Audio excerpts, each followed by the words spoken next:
Assalamu alaikum. Please be seated.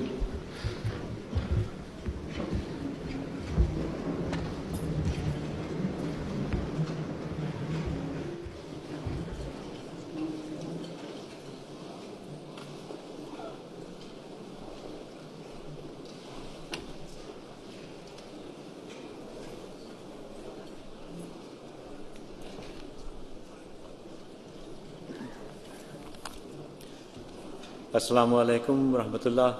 May peace and blessings of Allah be upon you all.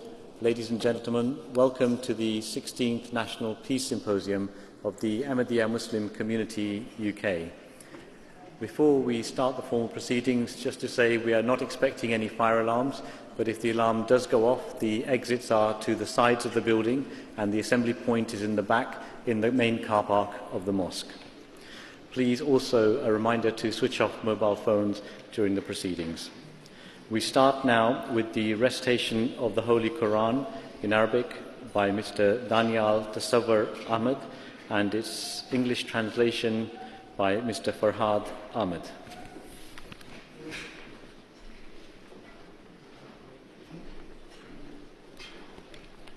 Assalamu alaikum wa rahmatullah. أعوذ بالله من الشيطان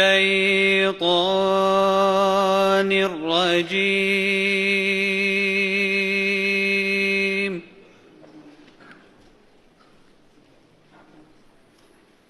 بسم الله الرحمن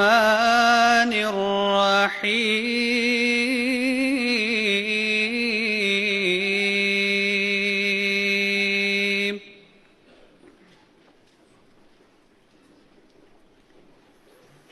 إن الله يأمر بالعدل والإحسان وإيتاء ذي القربى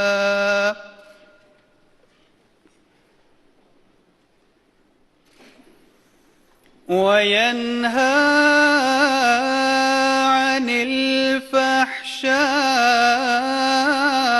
الفحشاء والمنكر والبغي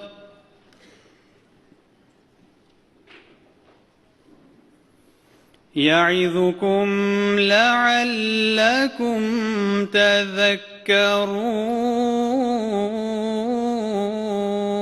تذكرون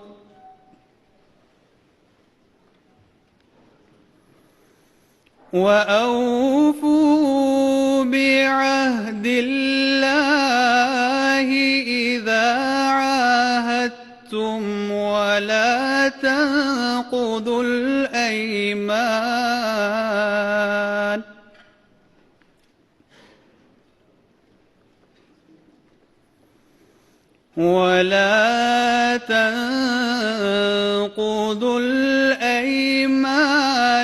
بعد توكيدها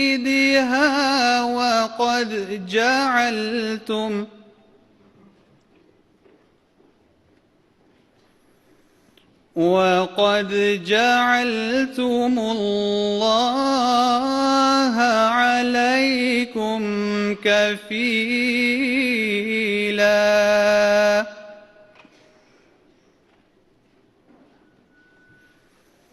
إن الله يعلم ما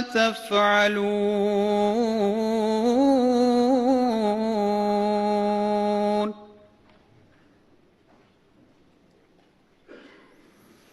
ولا تكونوا كالتي نقضت غزلها من بعد قوة أنكاثا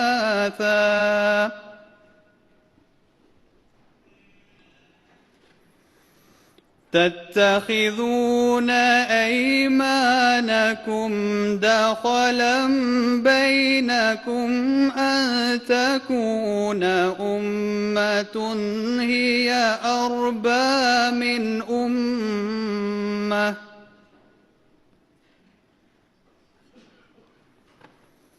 إنما يبلوكم الله به وليبينن لكم يوم القيامة ما كنتم فيه تختلفون.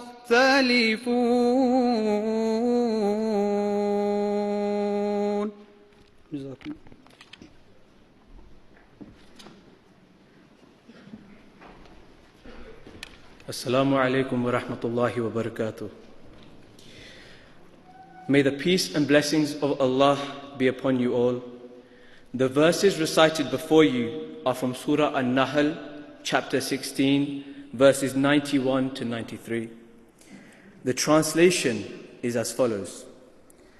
I seek refuge with Allah from Satan, the accursed. In the name of Allah, the most gracious, the ever merciful.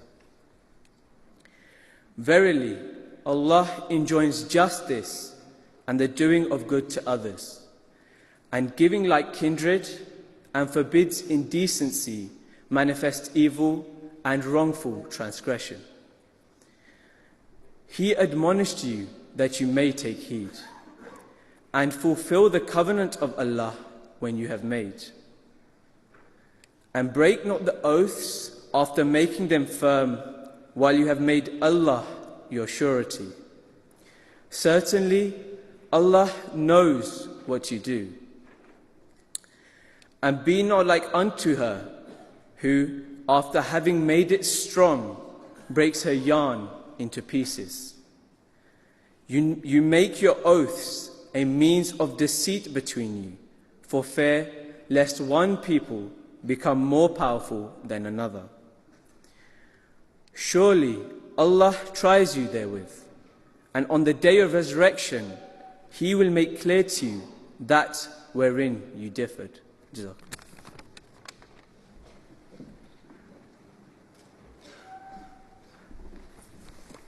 Thank you. Before we proceed, I would like to acknowledge we have a large number of distinguished guests and some special friends who are seated with us on the head table as well, and I would like to acknowledge their presence. We have Archbishop Kevin MacDonald, who is the Archbishop of the Catholic Church in Southwark, Rear Admiral Michael Barth from the Royal Navy, Siobhan McDonough, Member of Parliament for Mitcham and Morden, Mr Tom Brake, Member of Parliament for Carshalton and Wallington, Stephen Hammond, Member of Parliament for Wimbledon. We have Lord Tariq Ahmad of Wimbledon, who is also the Foreign Office Minister for the UN and Human Rights, Paul Scully, Member of Parliament for Sutton and Cheam, and Lord Sheikh, Member of the House of Lords, and Mary Curtin, the Mayor of Merton, the local borough, and Stephen Lambritis, who is the Leader of the Council for Merton, and David Monroe, who is the Police Crime Commissioner for Surrey. I would now like to invite our National President, Mr Rafiq Ahmad Hayat, to give the welcome remarks. Mr Rafiq Hayat.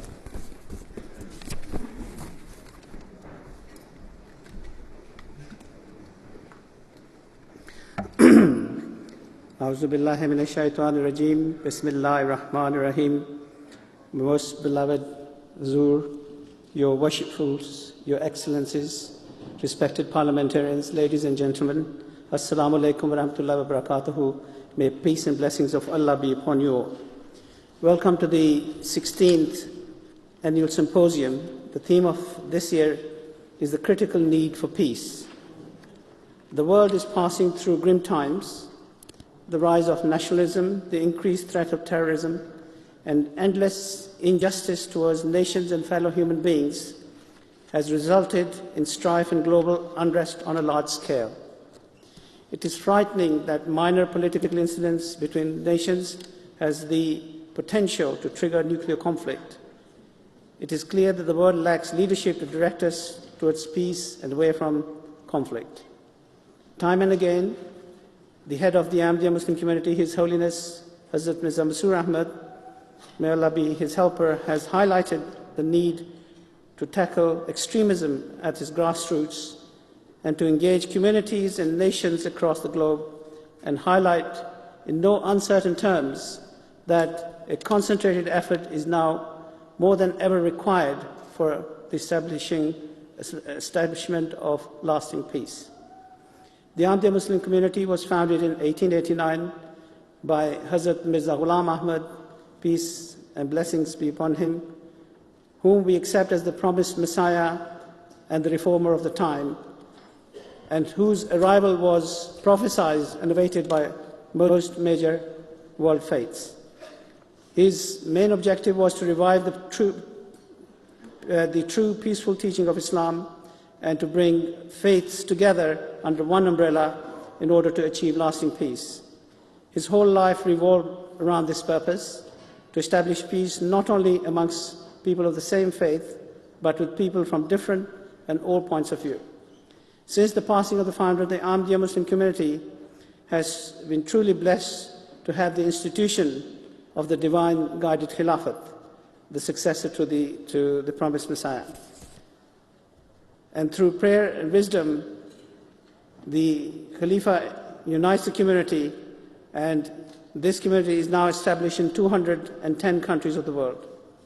The Khalifa of Islam, Hazrat Mirza Masroor Ahmad, leads us in our worldwide campaign for peace, through which we provide food shelters, education, health services, disaster relief, clean water, electricity, and much more to people all over the world.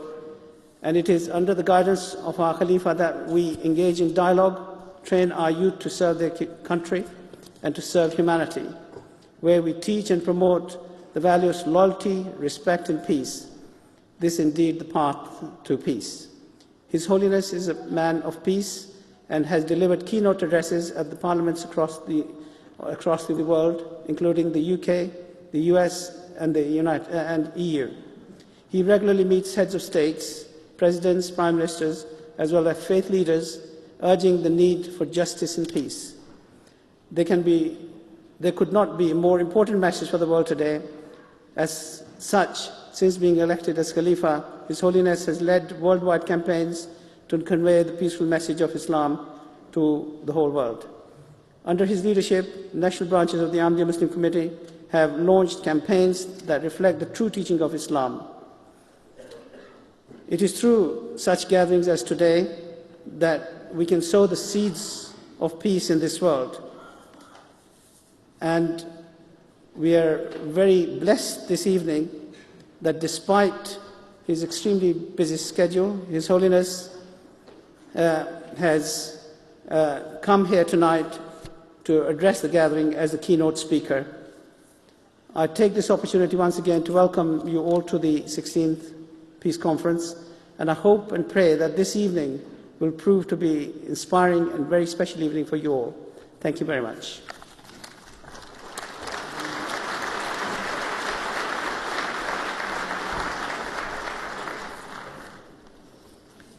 Thank you. We have a large international representation at the Peace Symposium this year as well, from around 30 countries, including Israel, Gambia, Uganda, Eritrea, Canada, Liberia, Morocco, Hungary, Iraq, and many, many others. And we're grateful for their representation here this evening. And also we have a number of mayors from the borough of Wandsworth, Sutton, Hammersmith and Fulham, Kingston, Slough, Dagenham and Hounslow also with us this evening, and we welcome you all. I would now like to introduce our guest speaker for the Peace Symposium, and that is the Most Reverend Kevin MacDonald, who is the Archbishop Emeritus of the Roman Catholic Archdiocese of Southwark. He is the Grand Prior of the Lieutenancy of England and Wales of the Order of the Holy Sepulchre. I'll try again. The Order of the Holy Sepulchre. He is currently the chair of the Bishops' Conference Committee for Other Faiths. He is a good friend of the Ahmadiyya Muslim community and has attended and spoken in our events in the past as well. And I welcome Archbishop Kevin and invite him to say a few words. Archbishop Kevin MacDonald.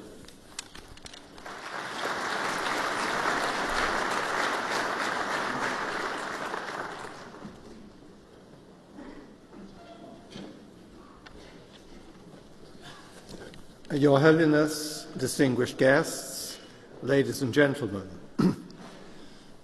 Although I'm a guest speaker, I'm only to speak for a few minutes, but it's a great pleasure for me, and I think it's very appropriate, that on behalf of all the guests here this evening, I say a big thank you to the Ahmadiyya community for this initiative, which is quite unusual and different and imaginative, bringing together people of different religions, different faiths, people in the public and private sector, people of different walks of life, to reflect on peace, because peace is an issue for all of us, or perhaps one could say more precisely, the lack of peace is an issue for all of us.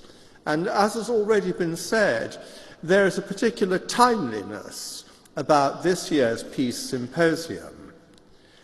We think of the prevalence of knife crime, which is causing such perplexity and such concern in this city. We think of the Brexit crisis and the incredible animosity and resentment and anger and all that it has unleashed. And of course, we think of the wider world, particularly places like Yemen and Syria, and the ongoing appalling suffering of so many of our fellow men and women. And so simply to have an event which focuses on peace and puts peace at the centre is particularly important. Particularly, I think, the Ahmadiyya faith focuses on peace. And it is right, I think, that religions, faith, step up at this moment. We live in a time when there is profound unease and unhappiness with the political culture in which we live. And it is particularly appropriate, therefore, that people of faith step up. Particularly also since we live in a time of great religious illiteracy, where people seem to feel free to pontificate about religion while knowing absolutely nothing about it. And one particular thing I would say is this, that peace in one form or another is a fundamental feature of all religions, whether it's the Eastern religions, or the West Asian religions, Christianity, Judaism, Islam. And what I think is particularly important is the relationship between inner peace and peace in the world. Peace in the world is not something that can be created by negotiation or by force. The situation of conflict can only change if people change, if people are people of peace. And I've been involved in a number of conferences in which people, Buddhists, Hindus, Christians and others, have explored the way in which finding peace, discovering peace through prayer, contemplation, through religious practice, changes us as people. And that's the crucial thing, because if we're not transformed and become people of love, of peace, of concern. And it doesn't happen naturally. It's worked on, we would say, by the grace of God, but certainly through prayer. The alternative to that is that our actions, our responses, what we do, is fueled and motivated by aggression, anger, jealousies, all the things that are part and parcel of being human, but which are in need of transformation, which are in need of change.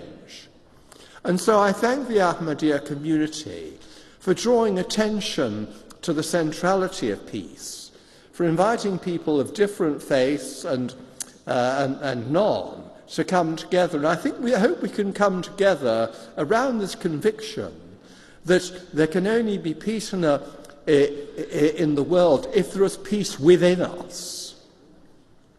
That's where it's only from within us that that peace can come.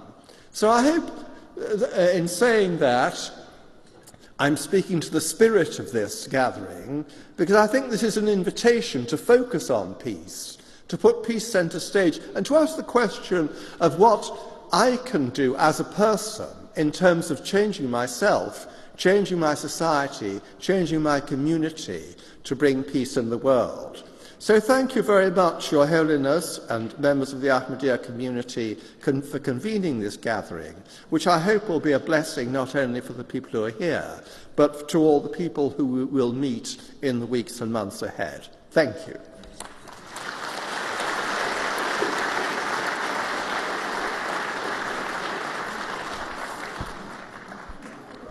Thank you, Archbishop Kevin MacDonald. We now come to the part of the symposium for the presentation of the Ahmadiyya Muslim Prize for the Advancement of Peace, and I would invite Mr. Rafiq Hayat to introduce the recipient of the Peace Prize for this year.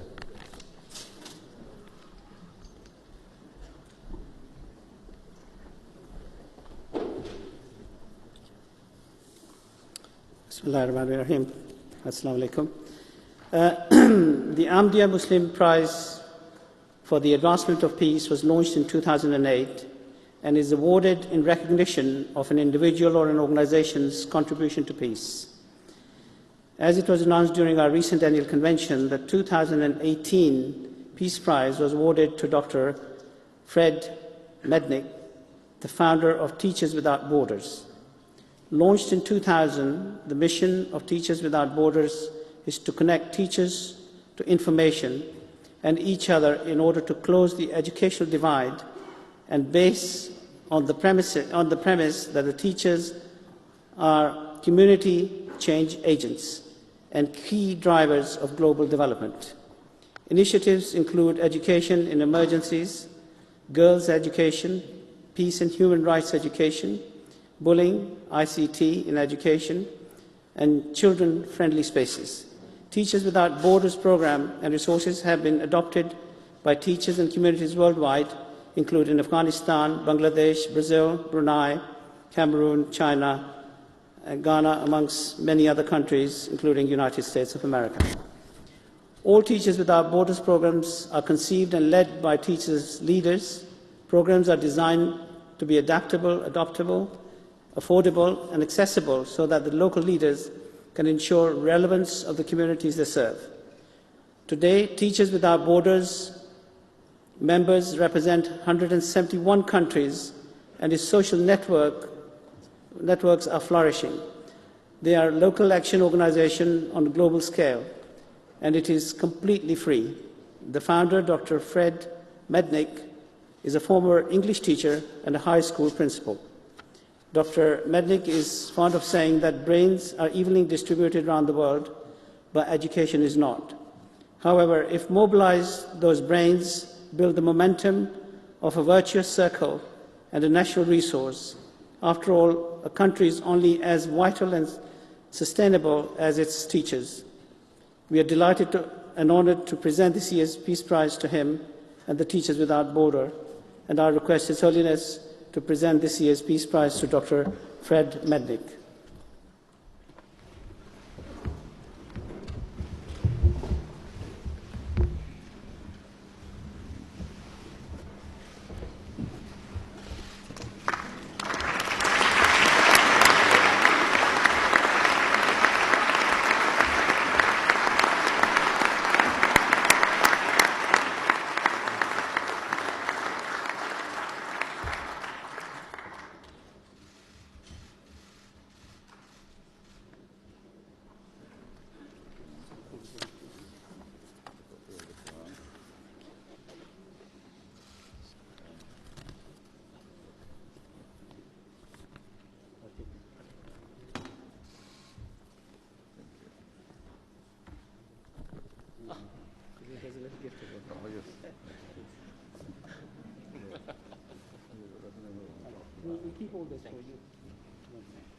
Before we invite Dr. Fred Mednick to speak, we have a short video presentation of his work.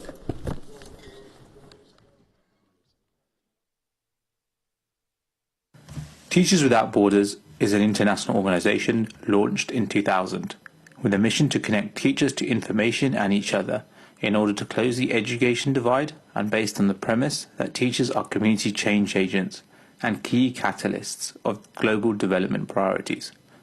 The organization was founded by Dr. Fred Mednick. Teachers Without Borders runs 4 key flagship programs: Emergency Education, Peace Education Initiative, Girls Education, and Certificate of Teaching Mastery. The Emergency Education Program works with teachers on preparedness and planning to avoid crisis or lessen their impacts, education amidst emergencies, and in the reconstruction phase. This program was initiated after the 2008 earthquake in the Sichuan region of China and engaged and supported teachers in Haiti. The program also supports emergency relief, reconstruction, and recovery efforts in areas hit by natural disasters, such as the 2010 floods in Pakistan. Peace Education Initiative helps teachers promote peace in their classrooms and communities. Girls' Education Program addresses 4 central themes: access, education in emergencies, public health, and empowerment. The organization addresses these 4 themes by connecting global educators to NGOs working in the field, offering a free and low-fee course. Educating Girls is in partnership with Johns Hopkins University. The Certificate of Teaching Mastery consists of 5 courses that help teachers improve their professional knowledge, classroom practice, and leadership skills. This program has been developed throughout sub-Saharan Africa as well as Mexico and Peru. Teachers Without Borders programs and resources have been adopted by teachers and communities worldwide, including Bangladesh, Brazil, and Brunei, to name but a few. Today, Teachers Without Borders members represent 171 countries, and its social networks are flourishing globally. And it's just through their works that they have received the Champions of African Education Award in 2010 and the 2018 Luxembourg Peace Prize for Outstanding Peace Education, and now the Ahmadiyya Muslim Peace Prize for Advancement for Peace. Thank you. Dr. Fred Mednick.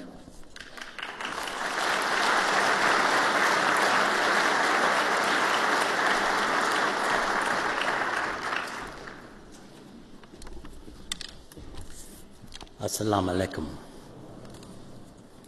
Your Holiness, man of peace, esteemed members of the Ahmadiyya community, organizers of the National Peace Symposium, colleagues, friends, and I hope fellow teachers. I'm deeply honored and privileged to receive this award. And I do so on behalf of Teachers Without Borders. We are really moved and profoundly grateful for your commitment to peacemaking through education. As was said before, teachers are the largest professionally trained group of people in the world. They know who's sick, they know who's missing, they know who's orphaned by AIDS, they know who is susceptible to the scourge of human trafficking, or who may be forced into military conscription and brainwashing. Teachers are a development army in one's own backyard, and they yield powerful, powerful lessons and weapons indeed: literacy and numeracy, critical thinking and curiosity, learning and love. Their voices, however, are not often heard. 20 years ago, my organization recognized the converging lines of education, connectivity, and development. Because, as was said, brains are evenly distributed around the world, and education is not, and we need to depend upon those brains. We sought then, as we do today, to connect those teachers to information and each other, but to transform the teaching profession into something that connects to human development and human welfare. So from the very beginning, this organization started. Perfect strangers reached out. And they reached out across those borders, motivated and sustained, not by any sense of self-aggrandizement, and certainly not for money, but by a deeply resonant song of reciprocity and hospitality and human agency. Many of these members risked their lives to hear that song. They convened teachers from regions in conflict in 5 continents. They created education centers for gang members and prisoners and refugees and child soldiers. and the marginalized. Following a genocidal act in northern Nigeria, it took only 3 people to launch a radio show. And that radio show was The Voice of Teachers. And it was filled with stories of peacemaking and love, just 3 people. And it reached 1.7 million listeners a week because it is a resonant song for everyone. They connected earthquake science and safety for the most seismically vulnerable communities in the world so that children can learn in peace, and those child-friendly spaces at great risk during natural and national disasters. And they do this as volunteers. The teachers educate where there are no schools, or when schools have been ransacked or destroyed or transformed into sham polling stations. They find ways to teach, even when thugs in pickup trucks wave black flags or wear white hoods in a savage attempt to shred any kind of fragile social contract we have. And today, as a rising tide of xenophobia and hate speech attempts to dismantle global agreements and infiltrate social networks with these pernicious messages of violence against the other, teachers step up to affirm the values of civil discourse and inclusion. And when asked why they do this, they say that education, like peace itself, is a fundamental human right.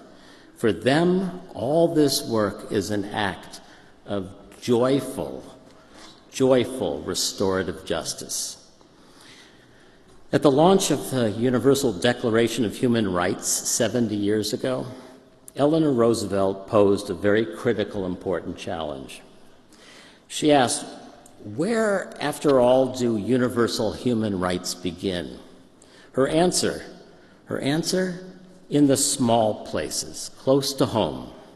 So small and so close to home that they cannot be seen on any maps of the world. And unless these rights have meaning there, she said, they will have little meaning anywhere. So those small places, for me, for my organization, have always been classrooms.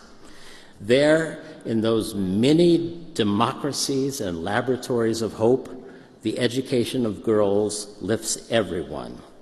There, in those small places, children learn to protect and cherish their local environment, and by doing so, they learn to protect and cherish each other.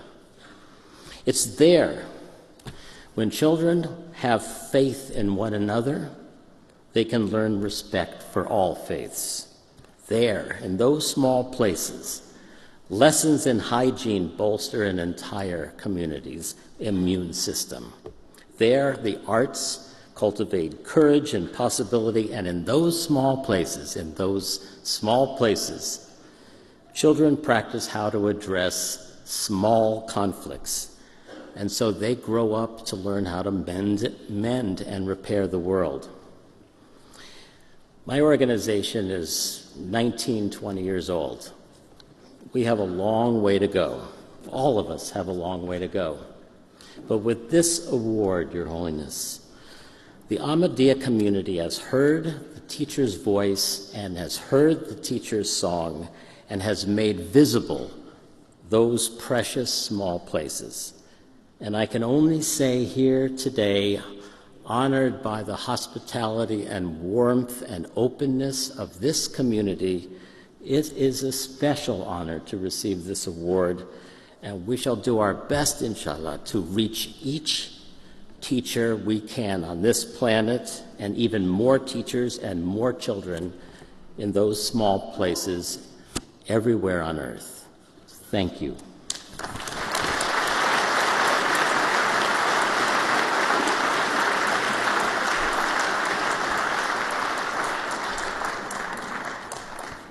Thank you, Dr. Fred Mednick. I am now honoured to invite the worldwide head of the Ahmadiyya Muslim community, His Holiness Hazrat Mirza Masroor Ahmad, to deliver the keynote address.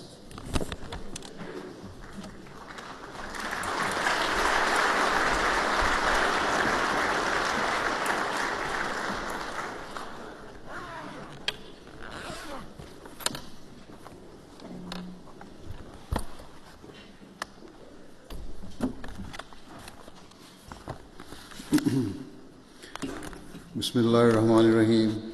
In the name of Allah, the Gracious, ever merciful. All the distinguished guests, Assalamu alaikum wa rahmatullahi wa barakatuhu. Peace and blessing of Allah be upon you all. Each year, the Ahmadiyya Muslim community hosts this peace symposium, in which current issues and the overall state of the world are analyzed. And in my address, I seek to present answers to these contemporary issues in light of the teaching of Islam. In terms of what impact this event has on the wider world, I have said before that I do not know.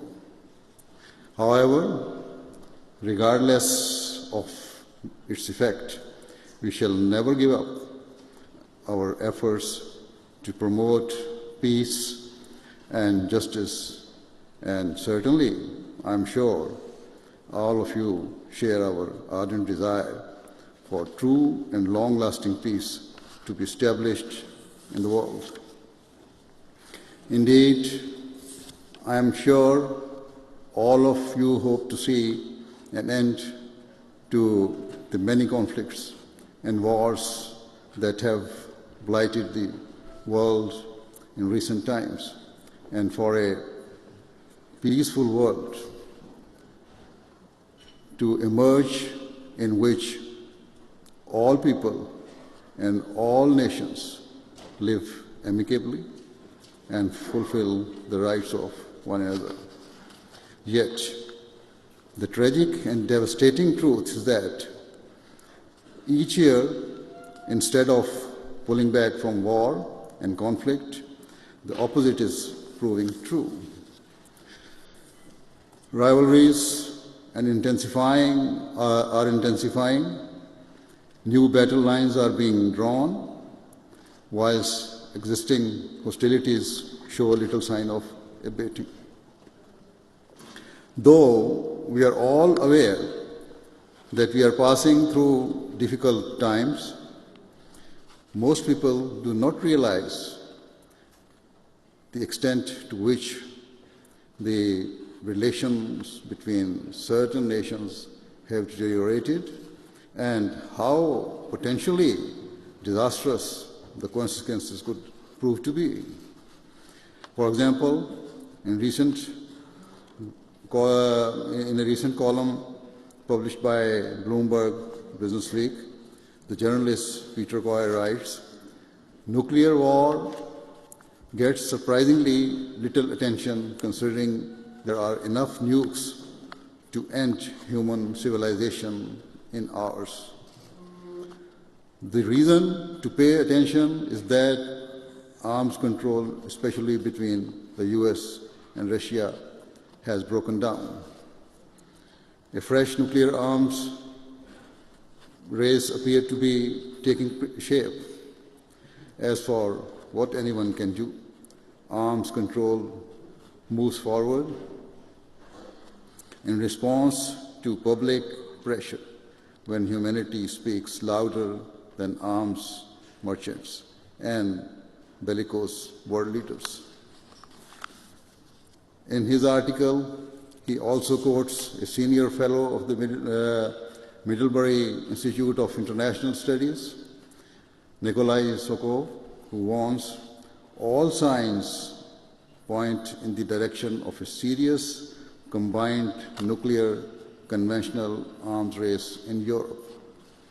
The rest of the article reinforces the point that another global arms race has begun and that the threat of nuclear war should not be underestimated. In recent days, the world witnessed a sudden escalation in tension between India and Pakistan. Both countries are nuclear powers, and both have built alliances with other nations, whether openly or in secret, which mean that the potential consequences of a war would be extensive and far-reaching. I've expressed my view on many occasions that the leaders of some of the nuclear powers are trigger-happy and appear not to appreciate the truly grave consequences of nuclear warfare. Not only do such weapons have the power to annihilate the countries targeted, but also have the potential to destroy the peace and stability of the entire world. Thus, it is imperative that nations and their leaders do not focus only on their own national interests, but consider what is best for the world at large. Dialogue with other nations and communities is vital, and each party should work together with the spirit of tolerance and with the shared objective of developing true and sustainable peace in the world. In a recent interview with Spiegel Online, the former foreign minister of Germany, Sigmar Gabriel, has warned of underestimating the dangers posed by the current geopolitical situation, and he compares the current political state to the circumstances of the world in 1945 and 1989. The former German foreign minister said, "The world is changing dramatically. The old West has broken apart. It is a drastic change from the past 70 years when we could depend on the US as a leading nation. We are going through a fight for European sovereignty in a completely changed world." Similarly, in a New York Times article, the former leader of the Soviet Union, Mikhail Gorbachev, writes that following the recent suspension of the INF Treaty by the United States and Russia, a new nuclear arms race has begun. Mr. Gorbachev writes, "A new arms race has been announced. The INF Treaty is not the first victim of the militarization of world affairs. In 2002, the United States withdrew from the Anti-Ballistic Missiles Treaty. This year, from the Iran nuclear deal, military expenditures have soared to astronomical levels and keep rising." Warning about the risk of a nuclear war, Mr. Gorbachev writes, "There will be no winner in a war of all against all, particularly if it ends in a nuclear war, and that is a possibility that cannot be ruled out. An unrelenting arms race, international tensions, hostility, and universal mistrust will only increase the risk. Hence, expert commentators and experienced politicians are reaching the conclusion that nuclear war no longer remains a remote and distant prospect, but is a growing threat that can no longer be discounted." If we glance at just a few of today's pressing issues, it is clear that the world is heading in an ominous direction. During the past year, the United States claimed with a degree of confidence that it was close to securing an historic peace deal with North Korea. But in recent days, it has become clear that nothing of substance has been achieved. Conflict in the Middle East continues to rage. Over almost a decade, Syria has been ravaged by bloodshed and torn asunder. It is said that the civil war is now edging towards an end, but what has the past decade achieved except the death of hundreds of thousands of innocent people and the displacement of millions of others?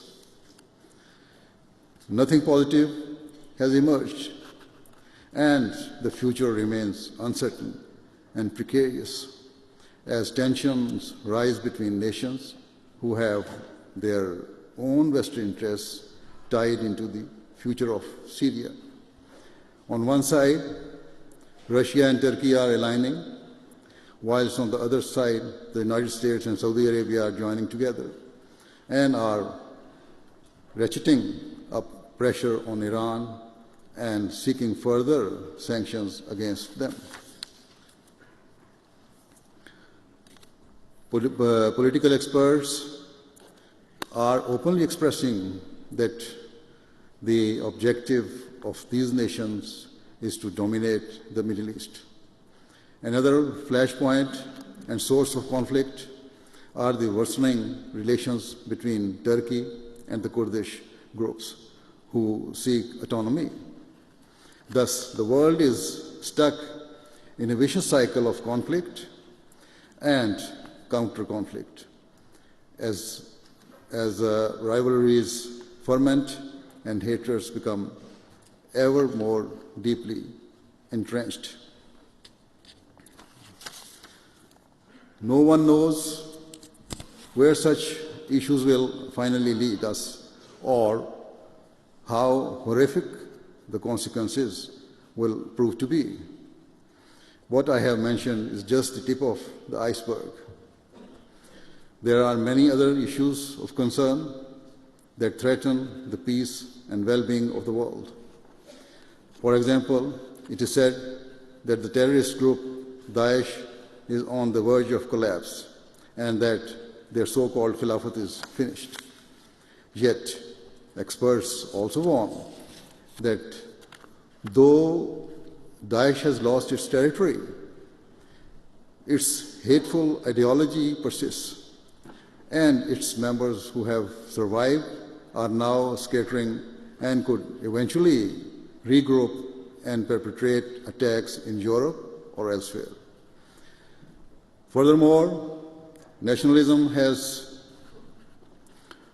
reared its ugly head again, and far-right parties are gaining popularity across the Western world. They may not have secured outright political majorities, but unless justice at all levels of society prevails, they will continue to gain support. One of the core reasons underpinning their popularity has been widespread immigration, which has caused resentment and a belief that existing indigenous citizens are being shortchanged in order to fund and support immigrants.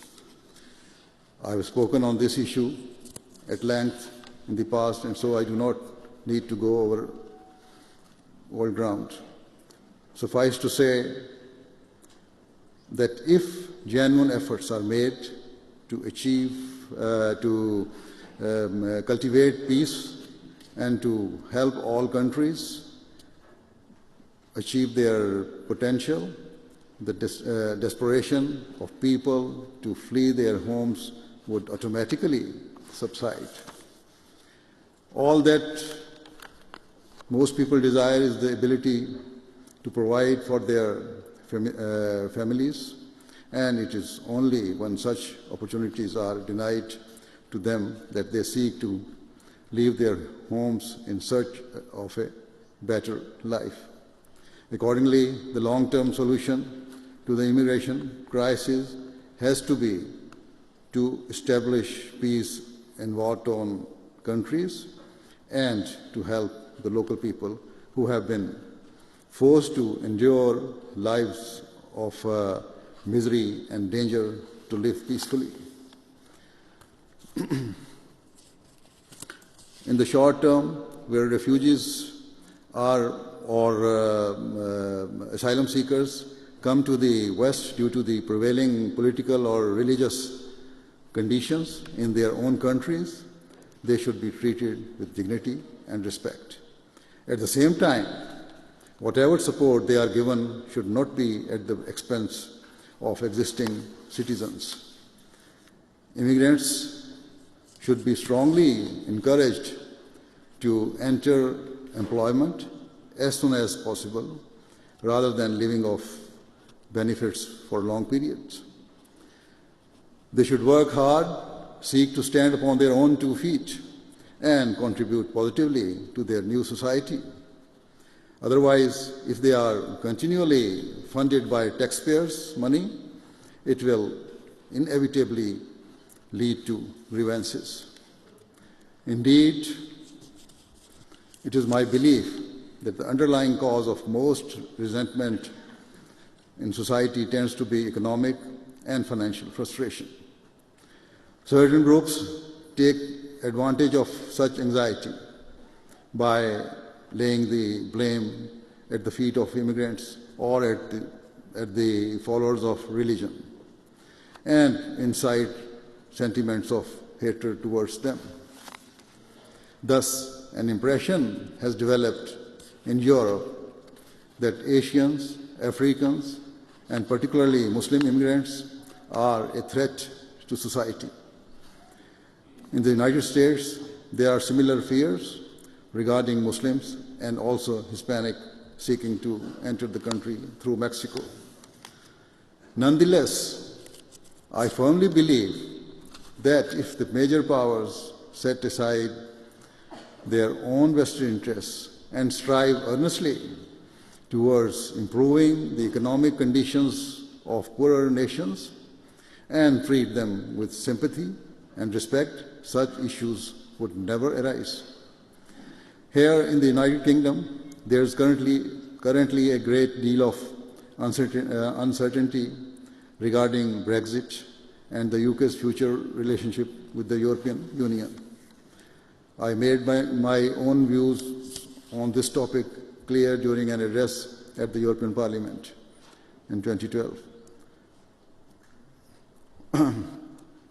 While addressing, I said you should make all possible efforts to preserve this unity by honoring each other's rights. The fears and worries held by members of the general public must be removed. I also said, remember that the strength of Europe lies in its remaining united and together as one. Such unity will not only benefit you here in Europe, but at a global level will be the means for this continent to maintain its strength and influence. In my speech 7 years ago, I focused upon the importance of removing the fears of public about immigrants and emphasizing the benefits of unity. However, people's concerns were not adequately addressed, and so increasingly people across Europe have come to question the benefit of the European Union.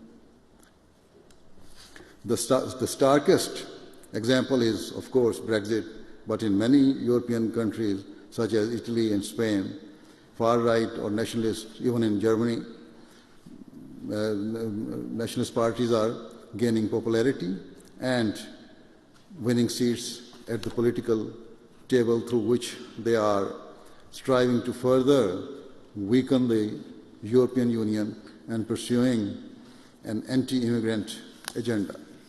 Hence, where I had hoped for greater unity in Europe, the past few years have witnessed increased division and turmoil.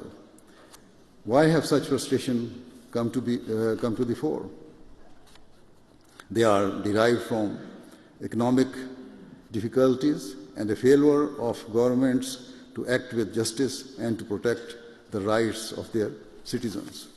My own view remains that international cooperation is a positive and unifying force for good. Thus, at the European Parliament, I also said, from an Islamic perspective, we should strive for the entire world to unite together. In terms of currency, the world should be united. In terms of free business and trade, the world should be united. And in terms of freedom of movement and immigration, cohesive and practical policies should be developed so that the world can become united. Consequently, the Islamic viewpoint is that peace can best be achieved through unity. Yet, regretfully, instead of uniting, we are seeking separation and prioritizing our individual interests over the collective interests of the world. I believe that such policies will and already are undermining the world's peace and security. According to Islam, for peace to prevail, justice between nations is a prerequisite. Where countries face difficulties, other nations should seek to help them selflessly without pushing their own agendas. For example, the Holy Quran states that if there is a war or conflict between two parties, other nations should mediate impartially and seek to bring about a peaceful settlement. However, if one side continues to be unjust and does not move towards peaceful outcome, then the other nations should unite together to stop the aggressor. Once the aggressive nations or party refrain from wrongdoing, Islam categorically instructs that revenge should not be sought through unjust sanctions or by plundering their resources. However, time and again, we have seen examples of countries that have intervened in war-torn nations or given aid to deprived countries on the pretext of bringing peace, but have attached strings that enable them to take control of the weaker country's resources. Rather than being content with their own wealth, powerful countries seek to assert their control over weaker nations. As I have said, the root cause of frustration and resulting hostility, whether in the East or the West, is economic injustice, and so it is essential that a concerted effort is made to bridge the economic divide amongst nations and their people. Furthermore, we must unite in our efforts to end all forms of extremism and prejudice, whether religious, racial, or of any other kind. Where it is clear that people are suffering and that their leaders are not protecting their rights, those international organizations founded for the sake of preserving the peace of the world, notably the United Nations, should exercise lawful and proportionate pressure in order to defend the rights of law-abiding citizens and to push for peace and justice. In terms of Islam, you may wonder what it can teach us about bringing peace in the world, when much of the instability and conflict in recent years has centered around Muslim countries. Yet, the sorry state of those nations is because they have moved far away from the true teachings of Islam. To get an accurate portrayal of Islamic governance and leadership, we should look to the era of the founder of Islam, the Holy Prophet Muhammad, peace and blessing of Allah be upon him. After the Holy Prophet, peace and blessing of Allah be upon him, migrated to the city of Medina, he formed a covenant with the Jewish people, whereby the Muslims and the Jewish citizens were to live together peacefully and with a spirit of mutual sympathy, tolerance, and equity. The covenant proved to be a magnificent charter of human rights and governance, and ensured peace between the different communities living in Medina. According to its terms, all people, regardless of their faith or ethnicity, were bound to respect the rights of one another. Freedom of belief and freedom of conscience were cornerstones of that treaty. Unity underpinned the agreement, whereby if Medina was attacked or threatened, the Muslims and Jews would join forces to defend it together and as one. Further, each community had the right to solve their internal issues according to their respective beliefs and customs. History testifies to the fact that the Holy Prophet of Islam, peace and blessing of Allah be upon him, upheld every aspect of that agreement. As immigrants, the Muslims sought to serve their new society and to respect the rights of all citizens of Medina. It was an outstanding example of successful integration and a manifestation of a peaceful and tolerant multicultural society. The Treaty of Medina was based directly upon the teachings of the Holy Quran. For example, the Holy Quran states in chapter 16, verse 91, that verily Allah enjoins justice and the doing of good to others, and giving like kindred. Thus, the Holy Quran has outlined 3 levels of engagement with other people and other communities. The first and minimum level is of justice, whereby the Holy Quran advocates the need to treat everyone fairly and equitably. The standards of justice required by Islam are outlined in chapter 4, verse 136 of the Holy Quran, which states, O ye who believe, be strict in observing justice, and be witnesses for Allah, even though it be against yourselves or against parents and kindred, whether he be rich or poor. Allah is more regardful of them both than you are. Therefore, follow not low desires so that you may be able to act equitably. And if you conceal the truth or evade it, then remember that Allah is well aware of what you do. Hence, according to the Quran, justice requires that a person is willing to testify even against himself and his most loved ones in order to guard and protect the truth. The second level of engagement advocated by the Holy Quran is that a person should not only be just, but should go beyond it by doing good to others, by manifesting generosity and forgiveness. As I have already mentioned, the Holy Quran teaches that once you have successfully stopped an aggressive nation from inflicting further cruelties, you should not seek revenge or impose hardship upon it. Rather, you should seek to help them build up their economy and infrastructure. Where this will help them, it will also help you in the long term. If those countries who have been centers of war or division are enabled to prosper economically, they will no longer harbor frustration or bear hatred for other countries, nor will their people be forced to migrate. This is the wisdom underpinning the Islamic teaching of going beyond basic justice and exhibiting kindness and compassion.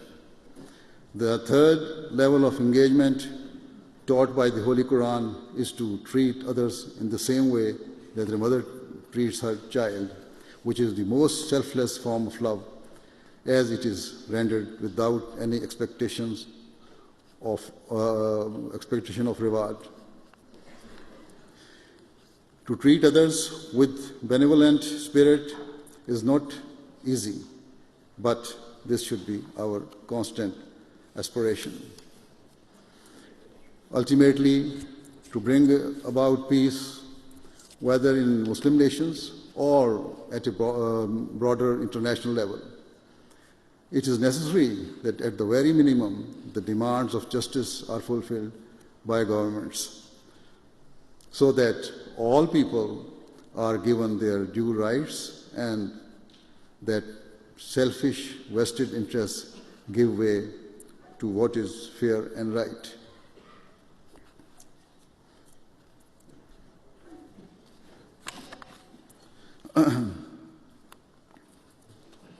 Furthermore, international institutions such as the United Nations should treat each country equally rather than bend to the will of certain powers.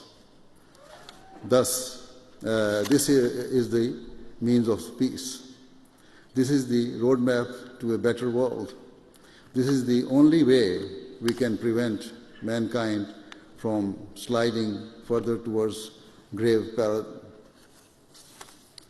With these few words, it is my heartfelt prayer that may Allah the Almighty enable true peace to emerge, and may the long shadows of war and conflict that hover above us be replaced by blue skies of peace and prosperity.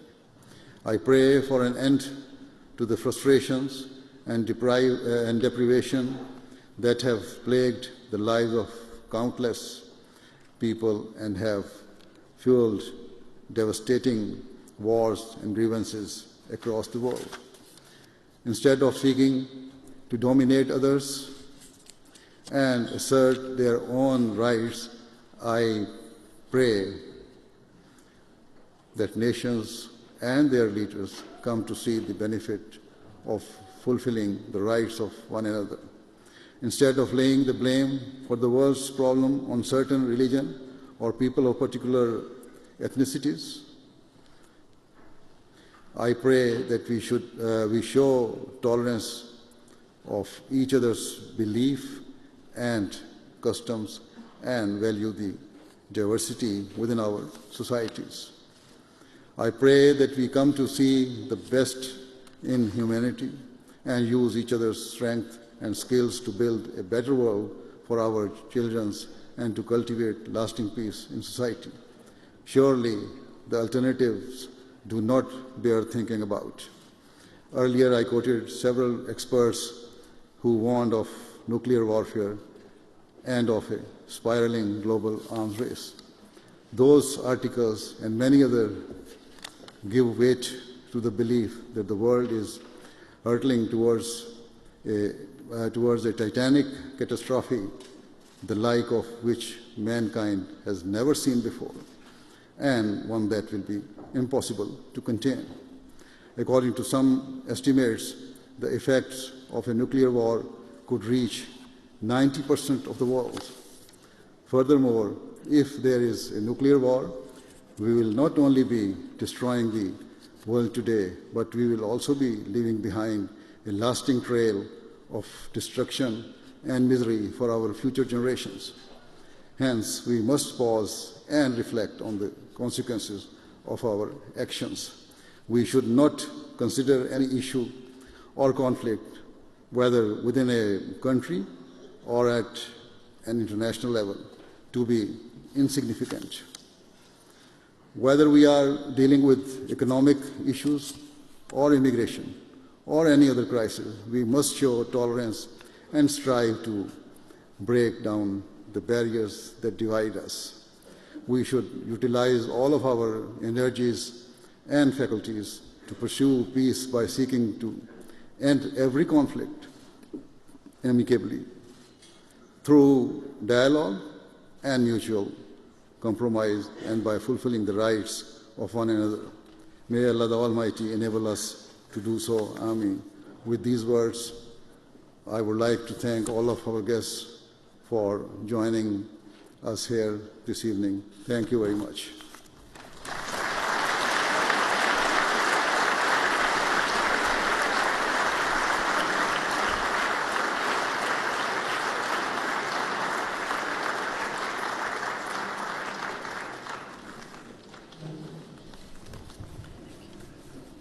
Before we bring the formal programme to an end, we will end the programme with silent prayer. His Holiness will lead us in silent prayer.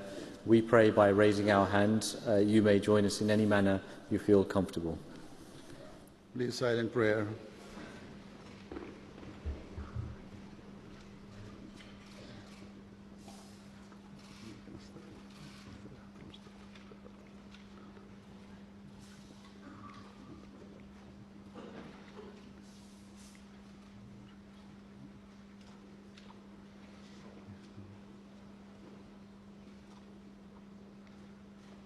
Ameen.